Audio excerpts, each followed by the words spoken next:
ভাই, আপনাদের নতুন ইউএনও স্যার কি পরিবার সহ এখানে এসেছেন? না ভাই, আমাদের স্যার নাকি এখনো বিয়েই করেন নাই। খোঁজ নিয়ে জানতে পারছি আমাদের স্যার নাকি বিয়ে করবেন না, তিনি নাকি একাই থাকেন। স্যারের জীবন নাকি অদ্ভুত।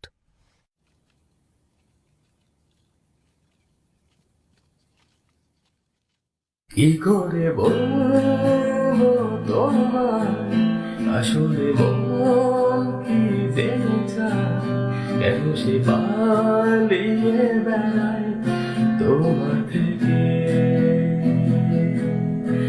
কি করে বলবো তোমার কেন এ মন হাত বাড়ায়, আবার হারিয়ে এসে যায় তোমার থেকে।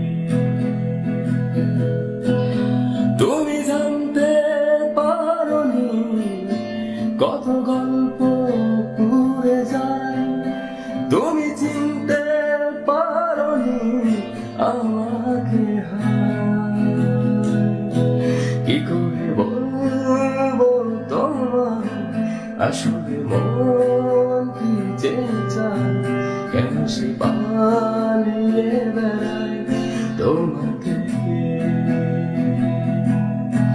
La la la la la la.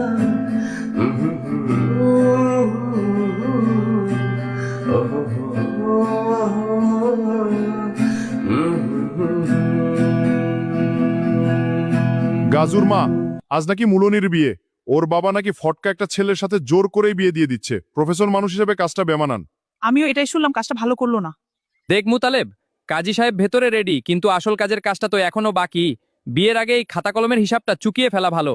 সম্পত্তিটা আগে রাকিবের নামে লিখে দে। ইন্টারনেটে মুলনির যেসব ছবি ভাইরাল হয়ে গেছিল সেগুলো নাকি ভুয়া। বেগুনকে পুলিশ ধরে নিয়ে গেছে। আমাদের সমাজে বেগুনের মতো বাজে মানুষের অভাব নাই। হ্যাঁ, এসব মানুষের কঠিন শাস্তি হওয়া উচিত। আমত, তুই আমার ছোটবেলার বন্ধু, একই মাঠে আমরা বড় হয়েছি। তুই আমাকে বিশ্বাস করতে পারছিস?